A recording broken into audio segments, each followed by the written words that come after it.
Welcome to episode 216 of the weekly Shared Security Show. And joining me this week is our resident Canuck co-host, Scott Wright from the wonderful land of Canada, and Hawaiian shirt guy, co-host Kevin Johnson. I should have worn a Hawaiian shirt today.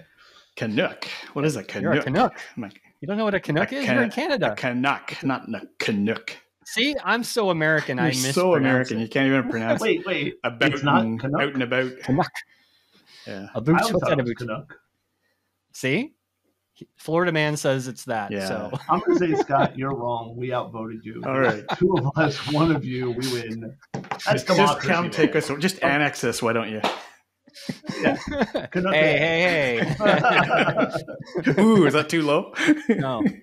There are other countries being invaded by other countries. We don't want to join that mess. Yeah. No. That's messed up. So before we get started, I did just a few announcements. I did want to, I did call Kevin Hawaiian Shirt Guy because his company, Secure Ideas, has an actual Hawaiian shirt, or call it an Aloha shirt, from his company that they are selling. They're very cool. We'll have a link in the show notes that you can check them out. But the best part about the Aloha shirts is that proceeds go to St. Jude's Children's Hospital, which is probably one of the best charities I know here in the U.S. that people can donate to. So anything else you want to say about that, Kevin? Or the only thing I'd say is, one, thank you for sharing it. I'm really excited. And let's be very clear that what this was I wanted a professional evil Hawaiian shirt. And I'm talking internally like, hey, let's find prices and do this and da-da-da. And then Jason Gillum, he said, why don't we sell them and donate money to charity? And I'm like, okay, so we can do that. Great idea. Do I still get a shirt? Yes, done. And so we put it out there. And if you're inside the 48 states, shipping's included. If you're not inside the 48, Scott, or in Canada, right. Reach out to us before you buy one, and we'll figure out what we can do. Sure. I have no idea how much shipping to Canada is. That's probably one we could just do. I don't know. $2 million. Yeah. Plus $2 million. Fun story. What a lot of people here in Ottawa do is they order it and have it shipped to the UPS store in Ogdensburg across the St. Lawrence River, and then drive 50 minutes. Hilarious. Cross the bridge, pay the toll, go to the UPS store, come back, and then hopefully declare what you just picked up. I was going to say you could put it on a truck and drive it up to Ottawa, but that would be a bad idea, right? Yeah. No more trucks. Man, I'm the guy that's supposed to put the rude jokes out. Sorry. Too soon. Okay. Too soon. No, the truck issue's all gone, right, Scott? Like that's all. Oh, the truckers are gone. Yeah, that was just a big mess. Yeah. That's right. And then the other announcement I wanted to just make was Clear VPN, which is a sponsor. They sponsored a podcast last year. They had reached out to me because they are a Ukrainian-based company and wanted to put some links for you guys if you're interested in finding ways to help support the Ukrainians in the war that's going on. So there's some links if you wanted to donate money to certain Ukrainian organizations or the Ukrainian army. And they also have some promotions just for if you're in Ukraine or if you're a journalist. They're offering free software that you can take advantage of. So we'll have those links in the show notes. And if you're interested in helping out, that's awesome. So with that, let's get into the news this week. And we're going to start with a new attack that can force Amazon Echoes to hack themselves with self-issued commands. In a new attack called Alexa versus Alexa. Alexa versus Alexa. I find this one interesting. So the way that this works is that basically it will use its own device speaker to issue voice commands as long as the speech contains the wake word. So say Alexa or Echo, followed by a command. The Echo will carry it out.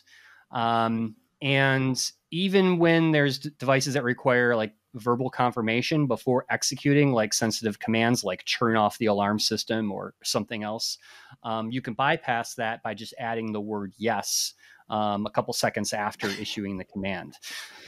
Nice. Yeah, and there's a couple other things, but this does require obviously proximity to a vulnerable Echo device while it's turned on. So the other way that this can work is that the attacker attaches basically a Bluetooth enabled device, and then that device can be communicated to issue the commands to the vulnerable Echo. So yeah, it's pretty interesting. I think stuff. Part of it, I don't think you just mentioned this, but it can also rely on a radio station, a malicious radio station kind of thing, where you tell the Echo to get a skill that is actually malicious, and yep, that's what does it. I believe, and this is not going to be a popular answer. I'm waiting for it. But I believe that papers like this are one of the reasons why so many people have lost faith in our higher education model. The fact that multiple colleges have allowed students to say, do research over a period of time, and I did not pay enough attention to the research to determine how long they spent researching this, that they basically announced, hey, if I'm near an Alexa device and I yell out, Alexa, reset, it will reset. And I believe that anybody who has ever watched TV knows that this is possible. I mean, yes, the Amazon commercials have that signal. There's a sound that they play before they say the wake word, so that the device ignores it. Because we should have that on our podcast because we say it so often. I know. That's why mine's muted right now. Yeah, mine is too. I knew better. You might have seen me look over this way before I said anything. Yeah. Make sure I can see the red light. Come on, people! Like this is not a new. Yes. There are aspects of this that are interesting. Oh, hey, if I have access to the device and I pair my Bluetooth headset, I can issue commands over my Bluetooth headset. No duh. The malicious skill is interesting. Where the skill will respond with things and stuff like that. I think that's interesting. I still have issue with saying this is a new attack that people should be worried about. If you have a smart device in your home and its microphone is on, you should be worried about this kind of stuff. Period. Done. Yeah. You know who else you should be worried about? Your 4-year-old that knows how to order stuff from Amazon. You got stuff showing up at your house. True. Like, come on. So to be fair too, I mean, these vulnerabilities were reported to Amazon, and they did fix the radio station issue or attack vector. And Amazon released a statement saying that they believe this is a medium severity risk, right? Because of the fact that you have to be in somebody's physical location to do this, right? Or at least to set the attack up, right? But it does, it is interesting because there is the potential for abuse by a tech savvy domestic partner that might be abusive or, something like that to make somebody's life hell, right? That is possible. And I think that kind of stuff is very important for smart device manufacturers to think about. Completely. Yeah. But I will also say, you used an example in your introduction that every system I have tested, this is not possible. But not tested all systems. Right. You made the comment that if you had a smart alarm system, you could turn off your alarm via the Echo. Right. Every smart alarm system I've looked at, they are not able to disarm via voice. I did. When I had ADT, I connected that to my Alexa and I could turn on the alarm and turn it off through voice commands. That is crazy because we had ADT here at the office. We used to. We don't anymore. And when we had ADT, we could turn on the alarm. We could not turn it off. Interesting. Yeah. Yeah, we could turn off the alarm through a smart things type of interaction, Yeah. right? But we were not able to turn it off via the Echo. Yeah. And when I we had to reached do out to a, ADT, yeah. they said, nope, we don't allow that. So that's Huh. Maybe interesting. they changed that. They could have changed it because, but I do remember I had to put in it was like a pin or a a safe word or whatever to So you actually basically turn had that to give off. the Echo Yes. interesting, because we've played with multiple alarm systems, and Mhm. almost every smart alarm system is a bad idea to put on your network. But Yeah. Testing only. yeah, that's like we have a lab network that they were on, and I think we tested like half a dozen different ones, and none of them allowed for you to verbally turn off your alarm. That's interesting. Okay, so Yeah. yeah, I think this is interesting, unique, fun. I also think that if these students at these universities, and there's two of them, right? One in Italy and one in the UK. Universities, not so there's three researchers. I really think they could have done a much better job actually testing and researching something that was useful. Yeah. But that's my opinion. Kevin is very opinionated, as we all know. Very on this show. So. Just call me Jarvis. And yes, right. All right. Well, let's move into our next segment, which is Aware Much? Yes, thanks, Tom. So people in the US apparently know of an app called Zelle. I'd never heard of it. But this is a banking app that is actually having some trouble these days because people are getting scammed through social engineering, causing funds transfers. And one example is, someone gets a call from somebody apparently from the bank, like Wells Fargo Bank or something. And because the person didn't have their mobile phone directly linked to the Zelle app, they were doing it through their email or something. There's some vulnerability there that allows the attacker to get them to say, you need to send money to yourself because of some error. And they actually link the victim's phone number or the victim's account to their own attacker phone number. So there's some interesting variations on this one, but all that to say, it's costing a lot of money. And what's really interesting is the banks are actually absolving themselves of responsibility. In fact, customer service agents are saying, well, this happens all the time. Yeah. They're telling people, yeah, sorry, we can't do anything. But it's odd that Zelle is actually a jointly owned company by several large US banks. And apparently they don't see any irony in this, or they don't care about the irony. But the only way that people are managing to get money back sometimes is by going to the news media, which is kind of interesting and sad. So that's the basic story, just brought to you by ClickArmor, our gamified training and recurring exercises now for security awareness. We have new technology we call phishing challenge streams, which really sends out weekly email challenges to people to play, learn about different kinds of attacks like fake invoices and help desk scams and stuff like that. So it just keeps people sharp, and there's a long decaying level of knowledge after you take your annual training, and this is really going to support that. So it's available in both ClickArmor Enterprise and ClickArmor MSP. So go to clickarmor.ca/shared security, and we can help you out with that. What does it mean to go off the grid? Well, for most of us that are constantly relying on our phones, tablets, and laptops, it means shutting them off and doing some other activity like enjoying nature or spending time with friends and family. Now, you're probably a lot like me and struggle with turning off or putting down that smartphone because we always feel the need to be constantly connected. Listen, it's hard to go off the grid, but the good news is that there are products that can help.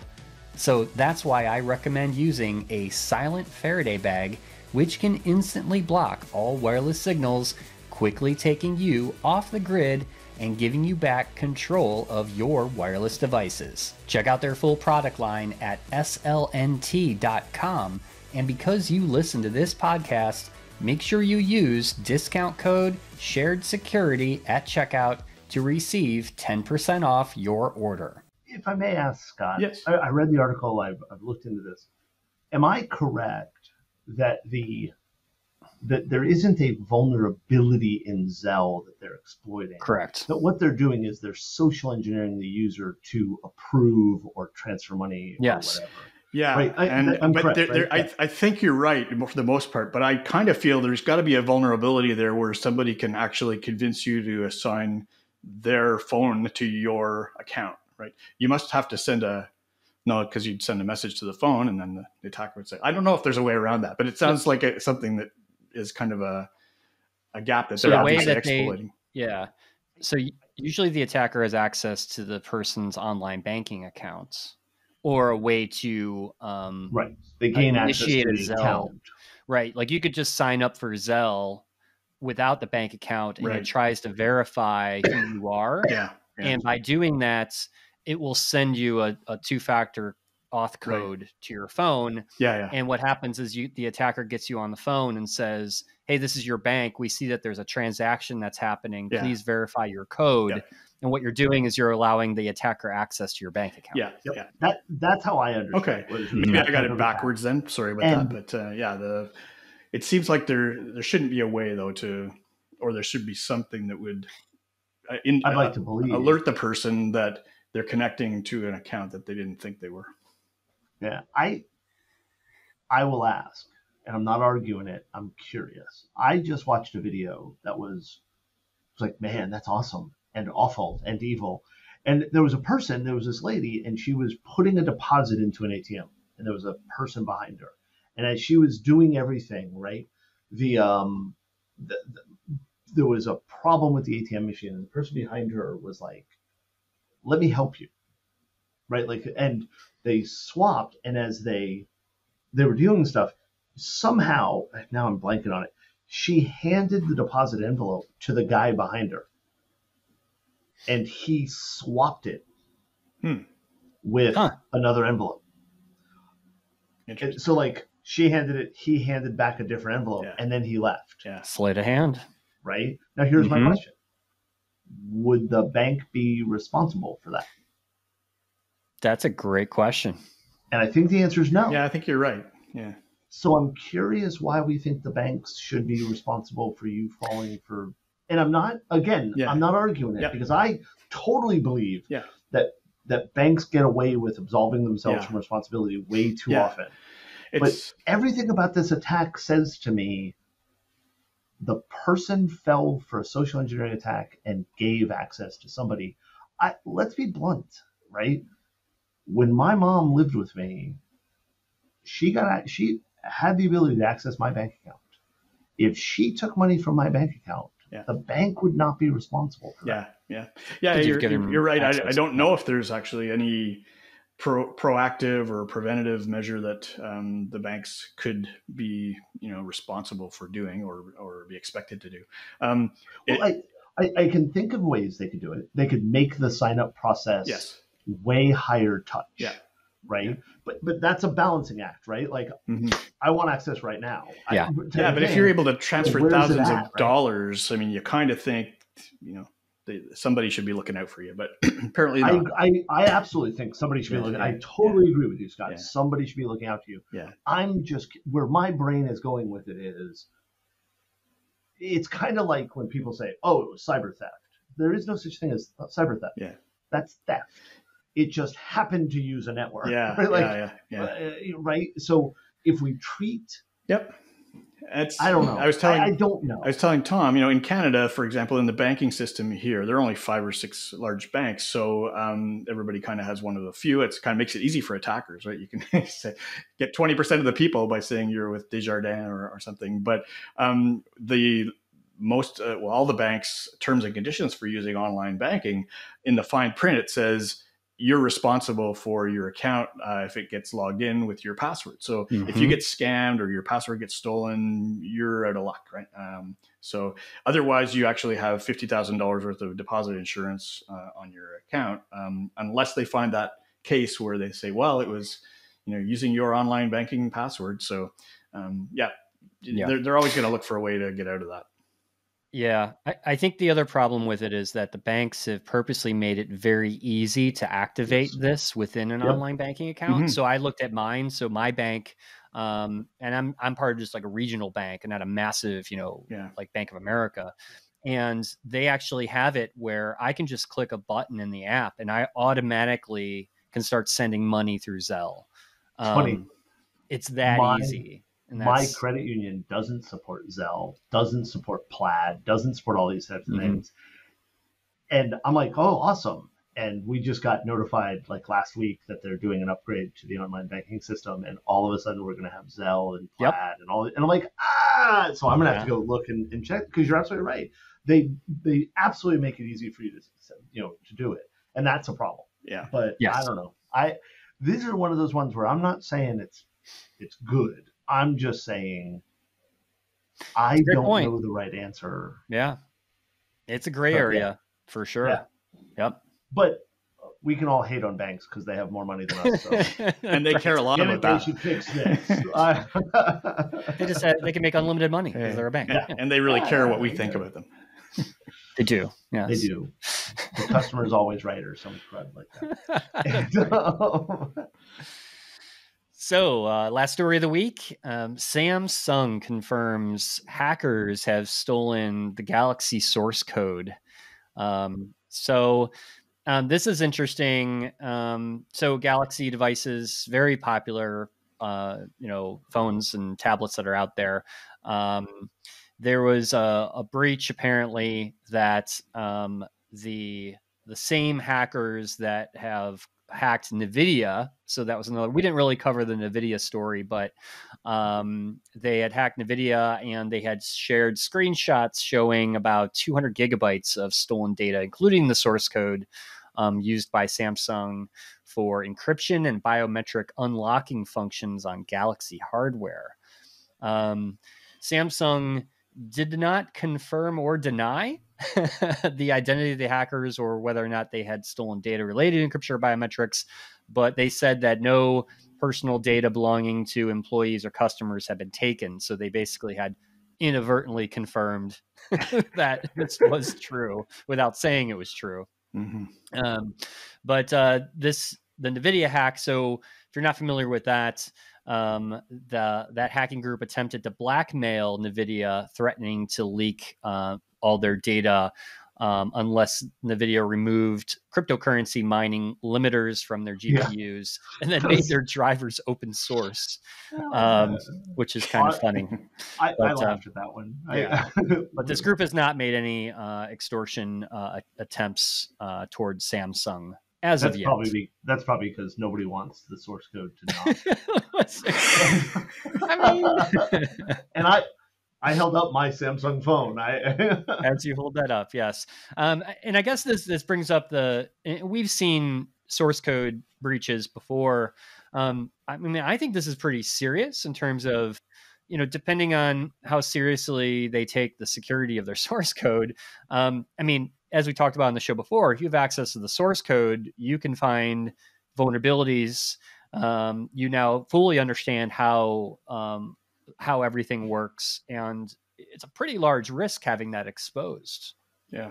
You also have a business problem where if your source code's out there, right, and any of it is protected, I guarantee you that most of it, if not, it's not all, but most of it is protected by trade secrets, not patents or something like proprietary, and it's a nightmare. Here in the U.S., at least, well, there are some exceptions, but the law does not protect trade secrets.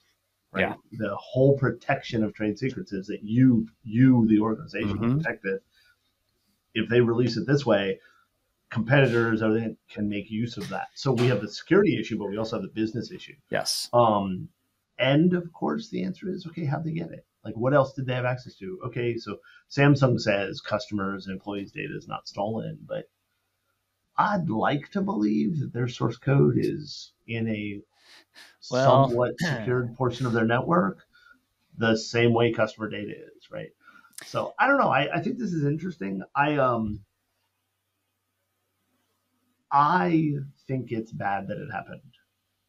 I think for the vast majority of users out there, this will have zero impact in the short and even the long term. Users right? for sure, but businesses perhaps later could be targeted, right? With well, I mean, if they find vulnerabilities, everybody can be targeted. If you've got a Samsung device Right. and they find vulnerabilities in the code, because I saw, one of the comments, people like, oh, they can now reverse engineer it. It's like, no, they don't have to reverse engineer it. They've got it. You've got the source code. It's backed up as far as it can go. Yeah.